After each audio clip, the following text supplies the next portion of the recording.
join Jennifer and I on another adventure.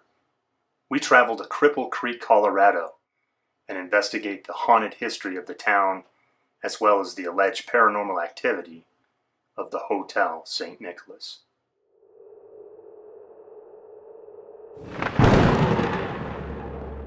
Hotel St. Nicholas has all the hallmarks of a classic haunted hotel.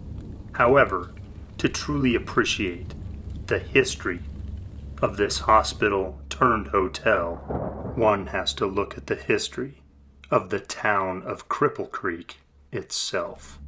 Cripple Creek is approximately 114 miles south of Denver and 25 miles west of Pikes Peak in central Colorado. The town got its name when homesteaders saw a frightened calf jump a fence and land in a gully, breaking its leg. In 1890, when a cowboy named Bob Womack discovered gold in this cow pasture, Cripple Creek became a boomtown.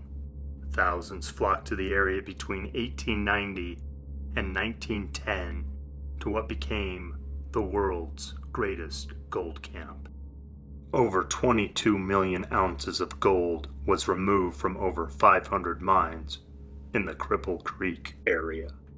The town became a host of violent conflict between mining companies and union mine workers, sometimes resulting in shootouts and dynamite explosions from both sides.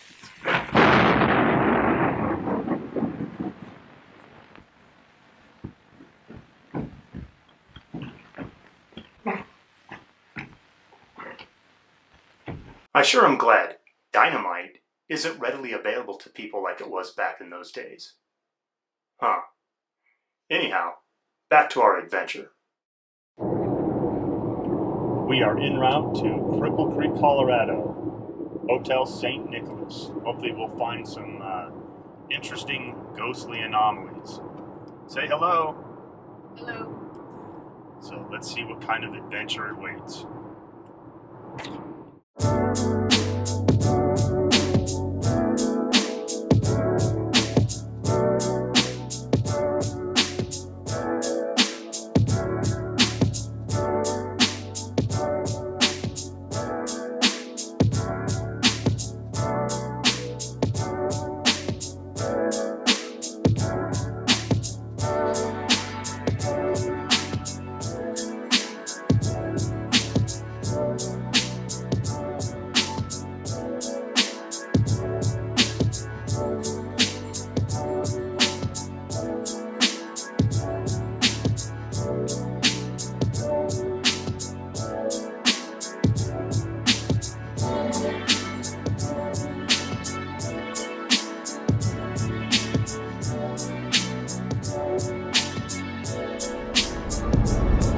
There it is.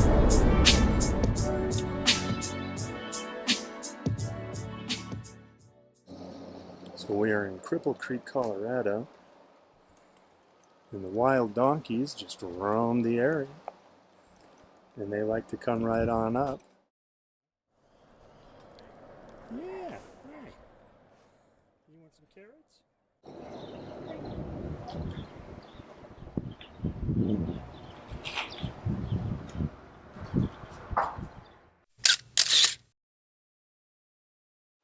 Pro tip: when feeding these animals, make sure you pay close attention to where you step.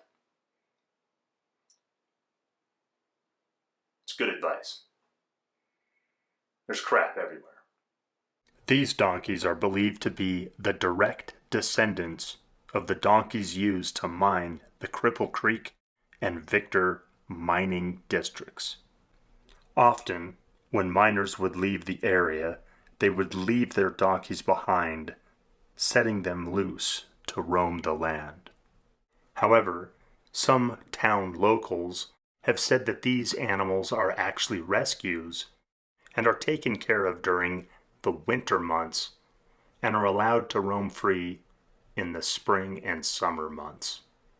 Regardless, there's all kinds of wildlife to be found in Cripple Creek. After gold was discovered in Cripple Creek, railroad companies Florence and Cripple Creek Railroad and the Midland Terminal Railroad competed for business in the mining camp. Then a third rail company, the Colorado Springs and Cripple Creek District Railroad, was built from Colorado Springs to Cripple Creek. This narrow gauge line was a shorter distance to the gold camp compared to its two competitors and was nicknamed the Short Line. These days, visitors can ride the Cripple Creek and Victor narrow gauge railroad. The track takes you south out of Cripple Creek past the old Midland Terminal, a building that dates back to 1895. Today, the depot is the Cripple Creek District Museum and is purported to be haunted by the spirits of travelers who never left. In fact, the entire town is believed to be haunted.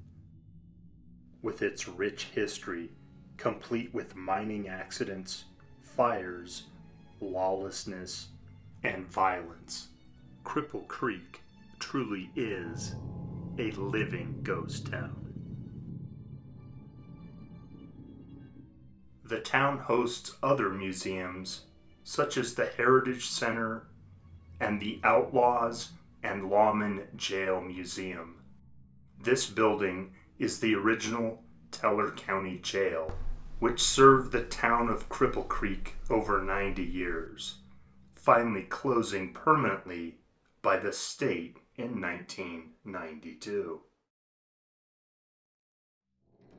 There have only been 2 reported deaths inside this building. One was a male prisoner who fell to his death from the second-level catwalk.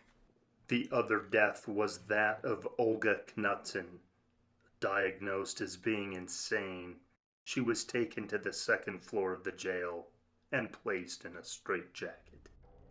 On the evening of February 3rd, 1907, Olga screamed hysterically into the night until she was discovered dead in the early morning hours. After the jail's closure in 1992, the building sat vacant for over a decade. Local town members talked of seeing ghostly figures in the second floor window. Others reported lights coming on and off late in the evening inside the jail, years after the electricity had been shut off. Another purported haunted location in town is the old Homestead House, a brothel museum, one of only 3 in the country. This 10-room brothel is believed to be haunted by the spirit of Pearl de Vere, who ran this gentleman's entertainment business. In April of 1896, following the devastating fires in town, Pearl rebuilt this house of ill repute in brick. On the night of June 4th, 1897, after a lavish party in her parlor house, Pearl took some morphine to help her sleep, only to never wake up again. The coroner ruled her death as an accidental overdose. Others, however, say it was suicide. Volunteers and patrons of this museum have reported strange sounds of crystal chandeliers and ghostly whispers that carry on throughout the night. Sister Mary Claver Coleman arrived in Cripple Creek in 1893 when the citizens of the town appealed to the Dublin-based Catholic Sisters of Mercy to help establish a town hospital. The first hospital in town was a wooden framed house donated to the Sisters of Mercy. After 2 massive fires in April of 1896, the Sisters of Mercy decided to build a bigger hospital made of brick and concrete just west of the wood-framed house. The St. Nicholas Hospital opened May 15, 1898. The first 2 floors were used for patient care. The Sisters of Mercy occupied their living quarters on the 3rd floor. The solarium On the second floor, where Jennifer and I stayed, was used to provide sunlight therapy to newborns.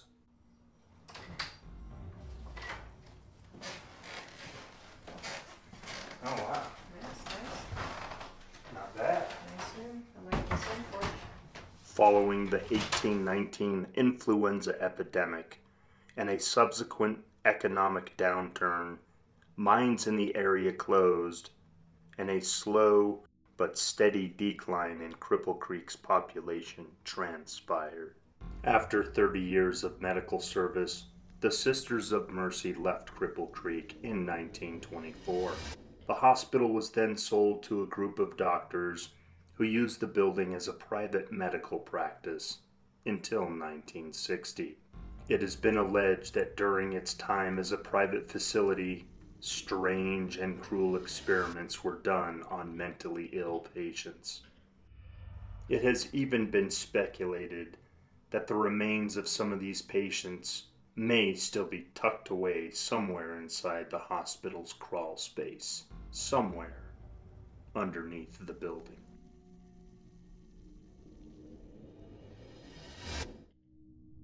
After being sold to the county for $1 in 1960, the St. Nicholas building became a boarding house. The building closed in the 1970s and remained vacant for 20 years. Stories then came abound of eerie happenings and terrifying encounters inside this hospital turned hotel. One story is of a headless apparition observed wandering in the lobby and the hotel's bar, the Boiler Room Tavern. Some in town say the spirit of a young man named Roy Borquin may dwell inside the halls of this hotel. A known pyromaniac, Mr. Borquin blew off both of his arms while playing with dynamite and was given the nickname Army. Mr. Borquin's final resting place is in the town cemetery, Mount Pisgah, another purported haunted location in Cripple Creek. Like Mr. Borquin, many others in this cemetery may have at one point spent time as a patient inside the St. Nicholas Hospital. Another spirit encountered inside the hotel is referred to as Stinky, often encountered at the back stairwell. This ghost is known by his foul stench of rot and sewage. Jennifer and I experienced activity with the lights just above the piano.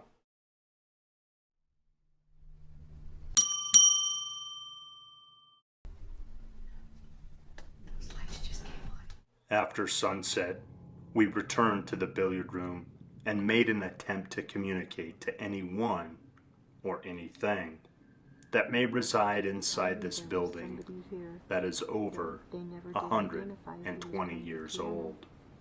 If you're here and you would like to play that piano for us, I would love to hear the piano played by itself. You don't even have to be a good piano player. Just one or two keys would be amazing. Just go ahead. Some of the hotel staff have claimed to hear the piano play a few notes by itself. Though we were never able to capture the piano play on its own, we were able to capture the lights coming on. Turn the camera on. right there. And they just came They on. just came back on. Thank you for turning those back on.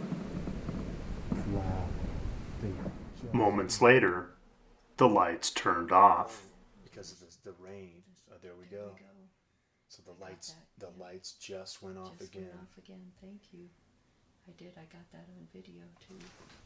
Every time we entered the parlor room, the lights seemed to turn on and off at random times. Could these lights have been activated by some type of motion sensor? Or did we witness paranormal activity? We also set up a camera inside our room. If you listen closely, you can hear 3 knocks, just moments before our portable light, just off camera, shuts off.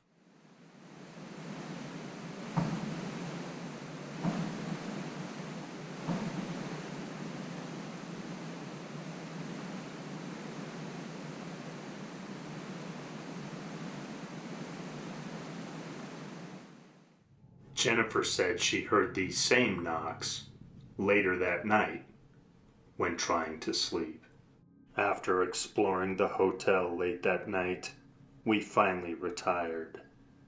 The next day, we ventured to the Molly Kathleen gold mine in an attempt to encounter the ghosts, goblins, and Tommyknockers that are said to dwell 1,000 feet underground.